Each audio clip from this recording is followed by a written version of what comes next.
Welcome to a special episode of First Rodeo Radio. Today we kick it off with a normal interview of Eric Gary, the assistant trainer of David Fox in charge of the Arkansas string. So we start getting to know Eric a bit, and then we open up the listeners, aka the homies, aka the partners, questions they submitted regarding 270's win on Valentine's Day at Oaklawn Park. So we hope everyone enjoys this special episode of First Rodeo Radio.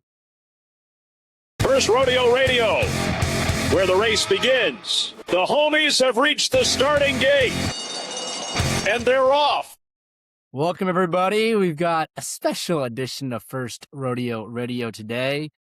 In part, it's an interview. In part, it's a Q&A about a horse that just won. Welcome to the show, Eric. Hi, everyone.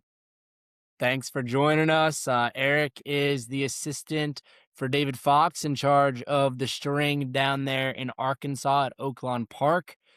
We just shared a win together on Saturday on Valentine's Day, which was a great time. Yeah, no, we claimed this horse way back in November at Churchill, and just got bad luck getting him in down here, and with Churchill's rules of being restricted that we couldn't run till January 1st, it just kind of set us back a little bit, and he showed up in a big way for us this weekend. Yeah, maybe it ended up being a good thing that we were kind of forced to wait a little bit longer than we wanted to, because clearly the time did him well. No, for sure, he turned out to be a much better horse than the day we claimed him. That's for sure. For sure. I guess like you were the one. I'll give you all the credit here. You're the one that put us and the Habermans on him. I guess when you first saw him, I know you mentioned you'd seen him train and stuff. What initially drew you to him? He was a horse that was picked out by, I'm pretty certain, legacy bloodstock for Whit Beckman, and Whit thought enough of him for early on. He entered the horse main special weight at Ellis, and I don't know what the circumstances were, if it was off the grass or he didn't run him that day. And then I watched a few videos of him work, and he was always a horse that looked like a good work horse and always willing to do it. Those kind of horses, when I think they purchased him for around 85,000 and ran him first time out for, I want to say, 30. And I watched him run that day, and he just had a terrible trip and just looked like a green horse. And then Steve ran him back for 30, and he run a much better effort that day when Steve run him back, and he was second that day. And I reached out to Aaron after that race and told him, if Steve runs his horse back for 30, I think he's a horse we ought to look at. And then lo and behold, 2 weeks later, he's got him in for 20. We ended up winning. I think it was a 14-way shake for him that day.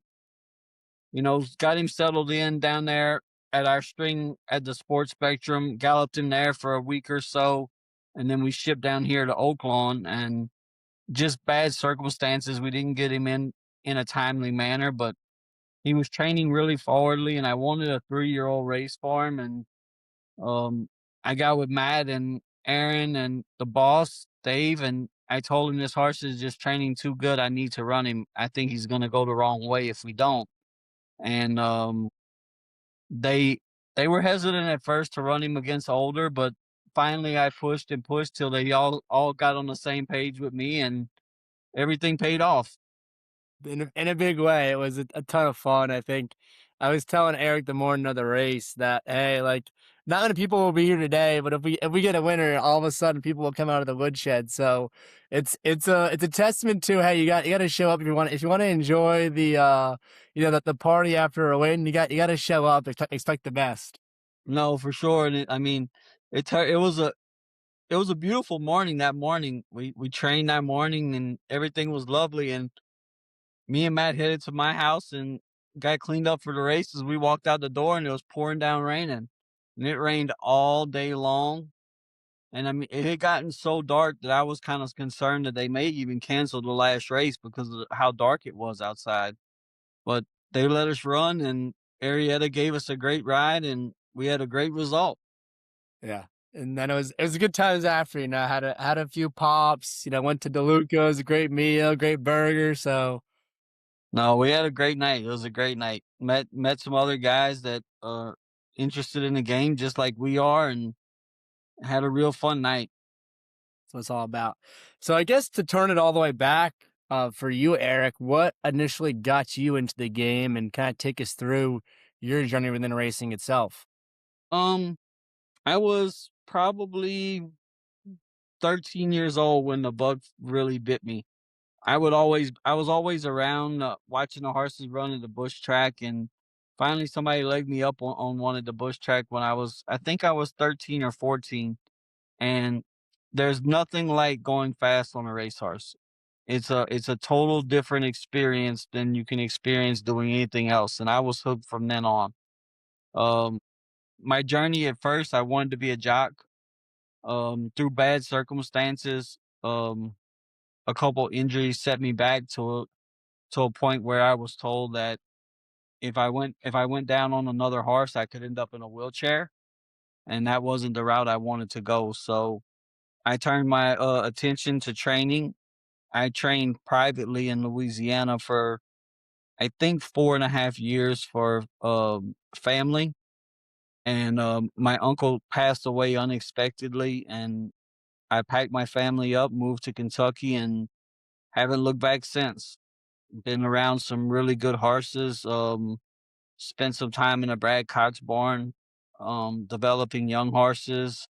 Spent some time in the Maker barn, with primarily claiming horses and learning how to get these old horses that have a lot of back class back to the races and in the right direction. And then David Fox came calling and wanted to reopen a string here at Oaklawn, and this is a place I'm very fond of from spending time down here working for Norm McKnight outfit out of Canada. So when that opportunity came, I left Maker, went to work for Dave in Kentucky, and we had a little bit of success there, getting some horses that came from other trainers for one of his bigger owners back to the races, and then and we're off to a pretty good start down here, and have some very nice young horses that we think have big promise. 100%. You got horses like Banksy there, a few others that they're all running big. I feel like we were joking around over text that you keep running second and third, and these horses look like they're about to win, and just find a way to lose. And I'm happy that the horse we own finally pushed through, even though I'm sure Yeah, you no, rather. it was a great that I mean, every time you make it to the winner's circle, it's a great day. You Yeah. know, people don't realize, guys get in the game and think it's easy, but it's a very difficult game. And every race, if there's 14 horses, there's one winner and 13 losers. Yep. There's what's the saying? Is like there's one way to win a race, but there's a million ways to lose one.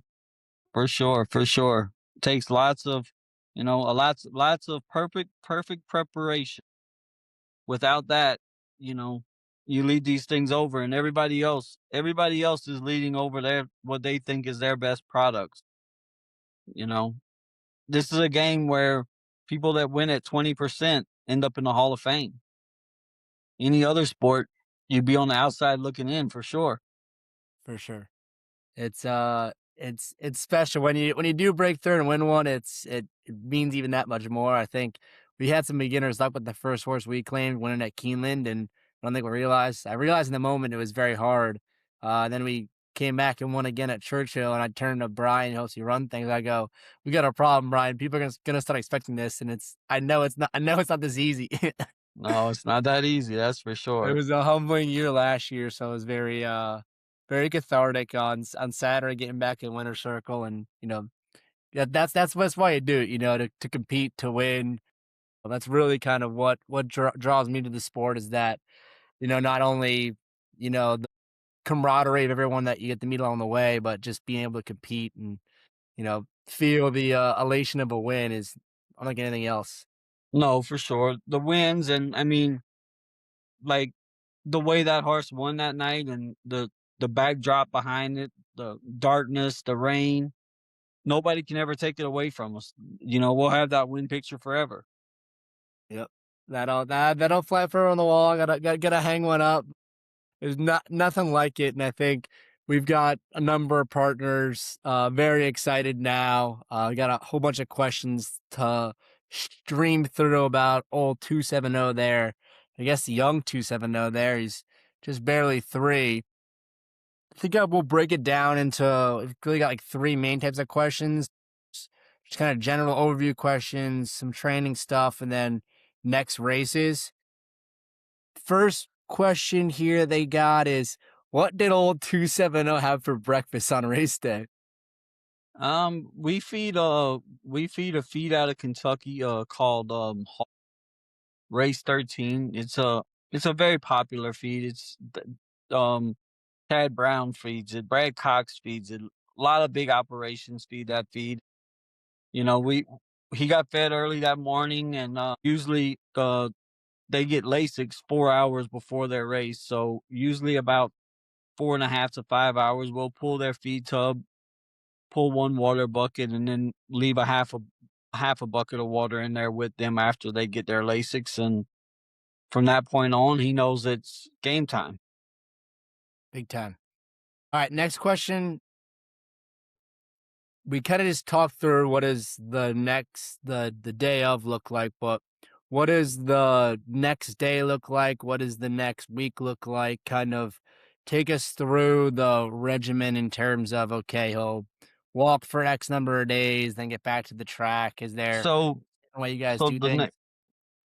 the next morning, we get them out on the road after they walk for 30 minutes in the shed row, and we jog them to make sure that they've come out the race in good order.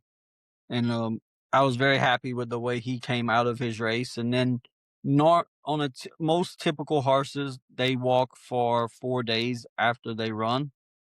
And when I looked at the calendar this morning, I was hoping today was day 4 because he was in his stall making all kind of racket.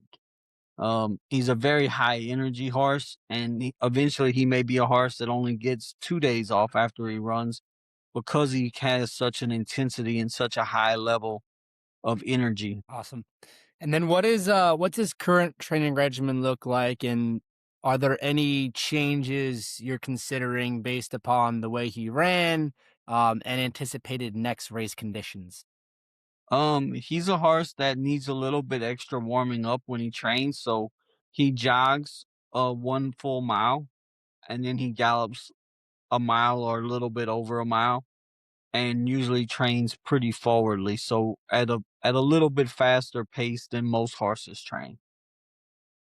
And I, For I sure. don't, I mean, after that monster effort that he showed up with, I don't think I want to change very much right now. I think I want to leave everything the same.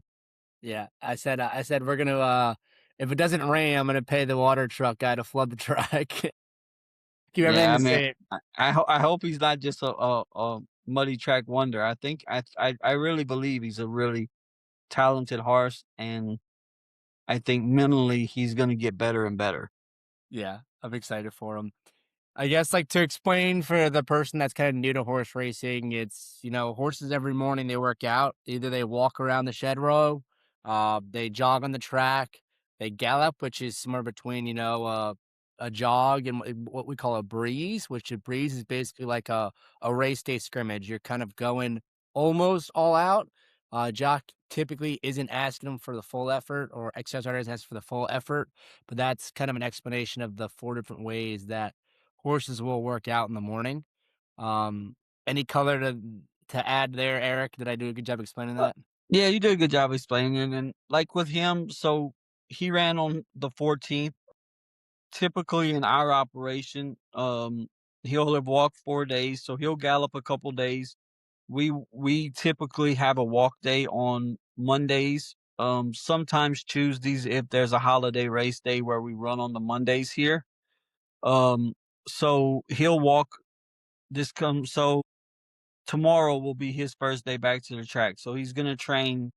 He'll jog 2 miles tomorrow, and then Friday, he'll gallop a mile, or jog a mile, then gallop a mile. Saturday, he'll do the same. Sunday, he'll do the same. Monday, he'll walk, and then Tuesday, depending on his energy level, when I watch him jog up that morning, he'll either jog 2 or he'll gallop a mile and a half, and he'll do that till around the 28th, which would be 2 weeks from when he run. And then usually, we prefer to breeze at 3 weeks out from their race, so but he'll do what we call an open gallop. So, an open gallop is about a 2-minute mile. So it's about 15-second furlongs, where when they're breezing, they're usually breezing in about 12, just to stretch his legs, put some air in his lungs, and let him let him let him get a little bit of energy out before the week that we're gonna breeze him. Yep, and it's often referred to as like a 2-minute lick. So you'll hear Yep. that too. Yes, Um, correct. and furlong is an eighth of a mile for those that are kind of new to the whole thing. So just kind of things to note. On a on a lighter note, like I think you said he's high energy. Some of the questions we had, like, does the crew have a nickname for him, and does he have any unique habits or quirks? Um, he is a horse that was gelded very early on in his career, because he has an attitude. He likes to bite. He doesn't let anybody pass his house without letting them know, hey, if you're in my space, I'm gonna take a chunk out of you. So I mean, I would think most of the hot walkers, as they pass him, they call him asshole, because he does try to bite them, and they don't appreciate it. But um, I know the kid that grooms him, he just calls him Seven. I like that. It's kind of a fire nickname. So, but I mean, other than that, I mean, he's a pretty cool horse. He lives 2 stalls from my office, and he always lets me know he's there. If I'm in the barn, he lets me know. He'll rattle his feed tub, or he'll stand at the door and shake his head and lick on his salt block and make it rattle against the wall. He likes everybody to know he's in the house. I like it. He's got a cool little personality, for sure. I think it was funny. We tried to feed him a carrot on Sunday after the race, and he couldn't quite figure out how to eat a carrot, which is pretty funny. Yeah, it's just like peppermints. Some of these horses, you think every horse knows how to eat a peppermint. A lot of horses don't understand how to eat a peppermint. And there's a lot of operations with all the new rules and HISA and all these things, that they don't want anybody feeding any horses anything, because you just never know about cross contamination. Yeah, scary stuff. The whole like stand down thing, the whole 9 yards. All right, I think we've got like a number of questions about next race. As probably the most common. We've got like 5 or 6 questions about general things, and then I can show you my phone. Like it's questions and questions and questions all about next races. So like everyone's excited. Everyone wants to know. Okay, when the what's for the next home? Um, Take us I'm through kind of the hoping process of like the I'm setting. hoping that the new book comes out probably around the first week of March. I'm hoping that the first week of the next book, there's a 3-year-old, a straight 3-year-old allowance race, or a 50 starter for 3-year-olds. So a 50 starter would mean that he can't be claimed out of the race, but it's only horses which have started for 50,000 or less are eligible to run in that race. The allowance race, it has similar conditions, but you can hook a lot higher class horses in those type of spots. And they also write that same race with a optional tag of $125,000. So I mean, we have some options. With as big a number as he ran, and as much as he jumped up class wise, I think his buyer going into that start was somewhere in the 50s, and he ran an 80 something buyer, and a jump that big is kind of unheard of. So typically, you want to give those horses, where normally we'd give a horse 3 to 4 weeks to come back and run. when they run that big a number, typically you wanna go 5 or 6 to avoid the bounce factor of them just running a dull performance because they ran so hard the time before.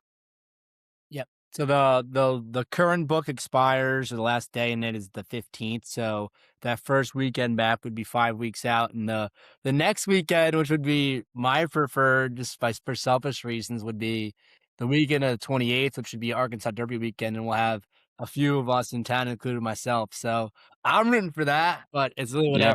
whatever comes up And, best for him. and there is also there is also the option, I did mention today that if there is a chance that we may have to take a few horses towards Kentucky earlier for Keeneland, and they do write the starter 50, which have never won a race other than maiden or claiming there. So that could be an option also. Yeah. So kind of explain the difference between starter and allowance. So if you ever look at a race and you see, okay, there's a number with a price tag next to it, means the horse is available to claim. In order to be Correct. eligible for these starter races, you have to have started for $50,000 or less. So Correct. that's kind of the difference between a starter allowance and an allowance. So an allowance means the horses may never have been for sale in a race, in a claiming race. So typically those are like higher class horses.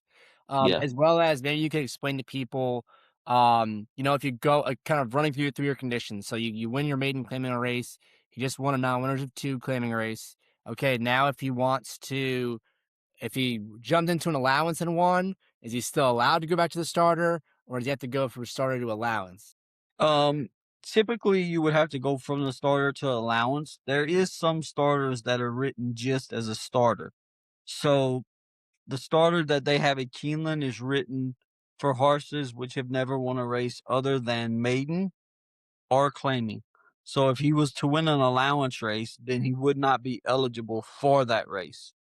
Um, and the but there is also starters that are just written for your older horses that are coming down the ladder that once were good horses and now they're running for tags. And for 2 years, this horse will always be eligible for a 20 starter. He can win 15 races and still be eligible for that 20 starter tag because he ran for that in his second or in his third start of his life. Um, I would think that no matter where we run this horse back, he will be protected in his next start. He will not be in for a tag unless it's for multiples of 100,000. Yeah. Well, Um, we got a good problem to have there, and that it's one we want to hold on to. yeah, no, for sure. And I mean, it's that right now we want to hold on to him, and down the road we may decide that that's not the outlet that we want to pursue anymore. But as of right now, with the number he ran and the way he come out of his race, um, we're gonna look for a spot that protects him. Yep. All right. So I think we kind of covered a lot of people had questions about, is he in for a claim next? Kind of what are we thinking in terms of that? Other set of questions that was very popular is the possibility of him stretching him out. I guess kind of Um, talk through like how the thought process goes for that that. was a thought in my mind from early on that this horse would stretch out. Um, I think he will stretch out. I don't know optimally how far he wants to stretch out. Like the race that I saw when I glanced through the book at Keeneland was 7 furlongs, and I would have no problem taking this horse up there and running him 7 furlongs. Um, but with the effort that he put in the other day and the type of numbers he ran, it'd be hard for me to want to stretch him out when he did so well sprinting this last start. Yeah, it's like, don't if it ain't broke, don't fix it, cat type of Yeah, saying there correct, for sure. correct. And I guess like the same thing could be said for the green stuff versus the turf versus the dirt. I mean, I think that may be a bridge that we cross later on because of his female family. But I mean, right now, I mean, we're at Oaklawn, and the only green stuff he's gonna find is the grass he eats outside the barn. I don't mind that. I love handicapping Oaklawn because you don't got to worry about track bias of a turf versus No, dirt for sure. versus. It's one surface, and it is what it is. Yep. Another thing that someone asked was it's actually something I asked you. He apparently likes to run in the rain slop. How does that affect future track surface selections? Is that an indication to lean towards turf, dirt, or synthetic?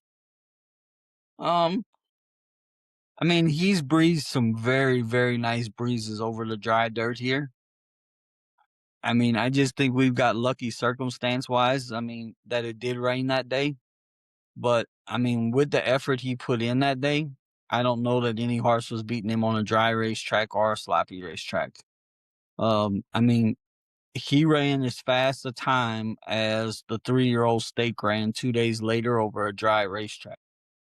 So I mean, the effort that he put in was a very big effort. Yeah.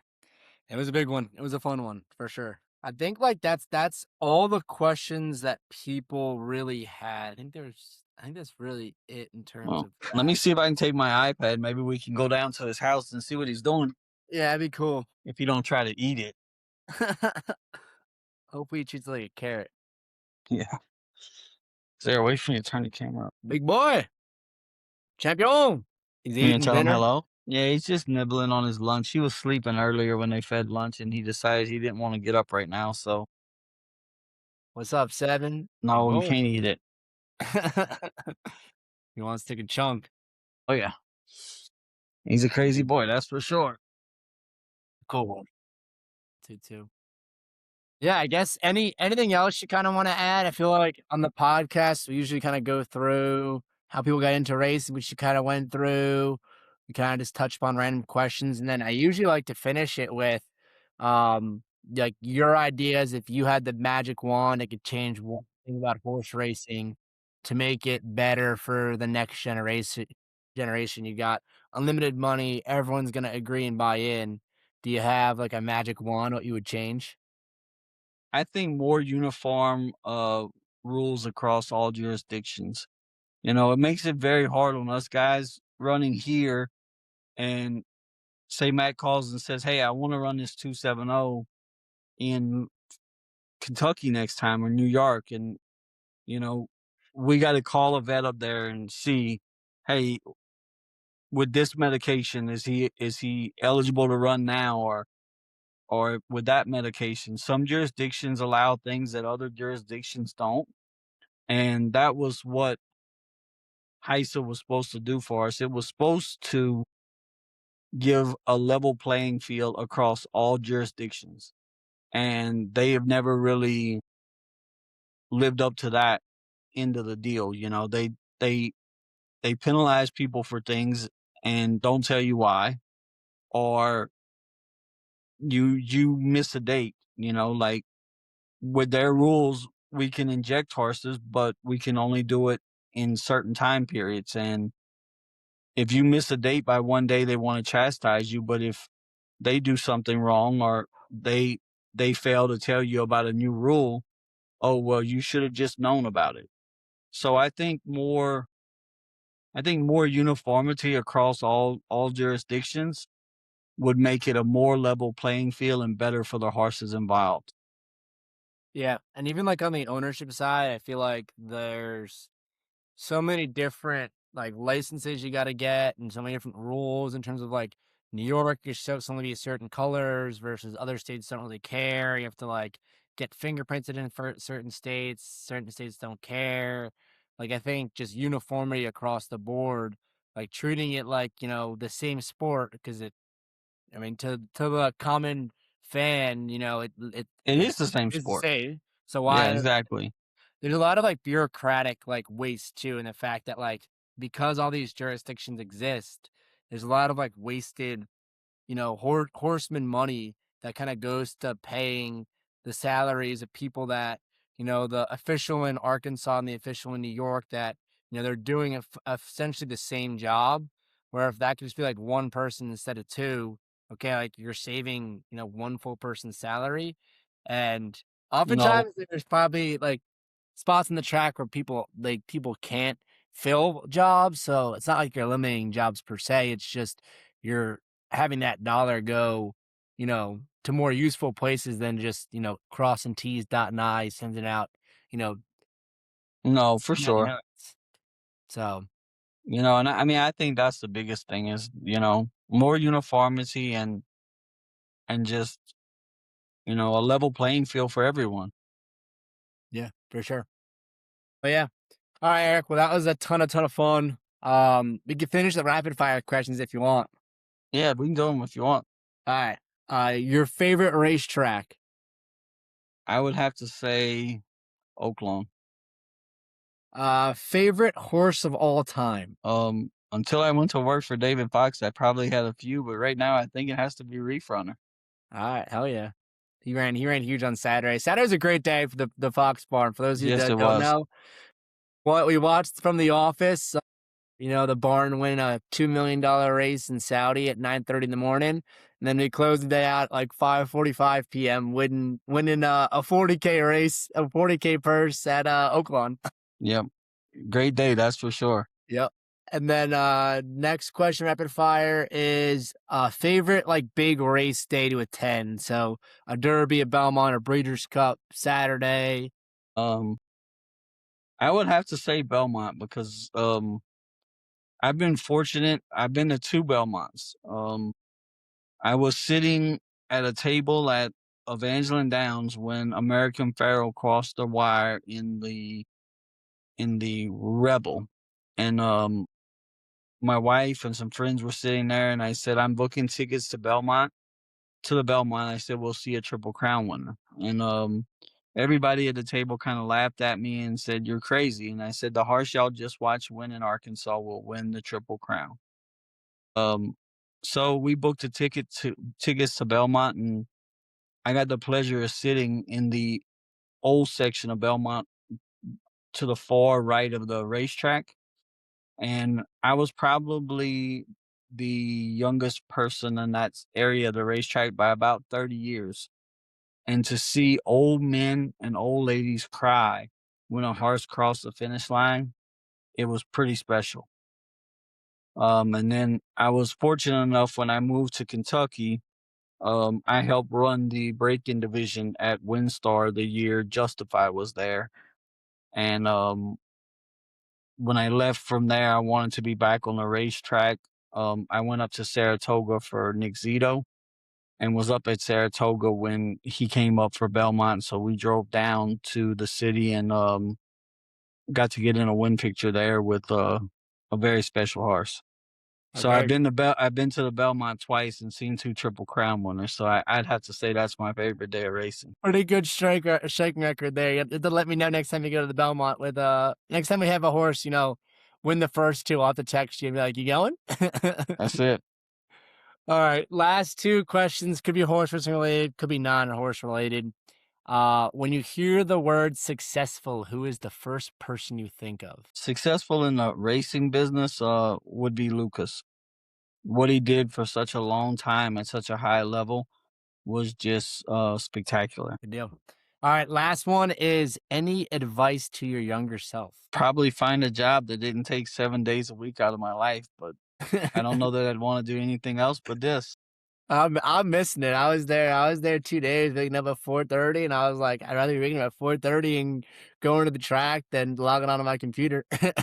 No, I feel the same way, but I mean, it's a hard game we play. I mean, my wife and my daughter were here this weekend. I mean, you got to meet them. We spent time together with them, and um, but during the winter months coming here, I might see them about a month's worth of time in 6 months. So it's hard on family. It's a hard game that we play. You have to be 100% dedicated to this sport to want to do it. I mean, we got snowstorms here and where I stay, as Matt knows. I mean, it's two roads to the house. It's a steep hill both directions. When the snowstorm came in, I slept in the office at the barn to make sure somebody would be here for the horses. It's a game of dedication. Yeah, I think that's a point that's I think missed by a lot of people is the fact that hey, like you've got your nice office job, you got off on President's Day. Well, someone on Christmas, on Thanksgiving, on New Year's, on every day is taking care of the horses and making sure that they're given the best care possible.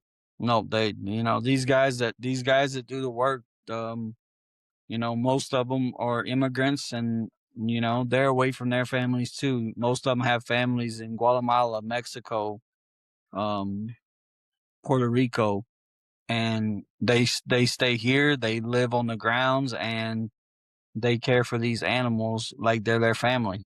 That's a good way to end it. I think everyone from First Rodeo appreciates what you do, what the whole team does, not just, not just because we won Saturday, but we get to enjoy the sport. And I think it's a very special game we play. It's a hard game, but a special game that, the goal is just to kind of spread it and get it back to its glory days. No, for sure, for sure. You know, Oh, yeah. that's one of the main things I like about here in Arkansas. As you well know, I mean, it was pouring down raining, and there was still a great number of people in the boxes out watching the races. I mean, there was people standing out in the rain. We weren't the only idiots standing out in the rain as the horse ran down the racetrack. Something special about it, for sure, Yeah. for sure. All right, well, So thanks, Eric. thank you, Matt.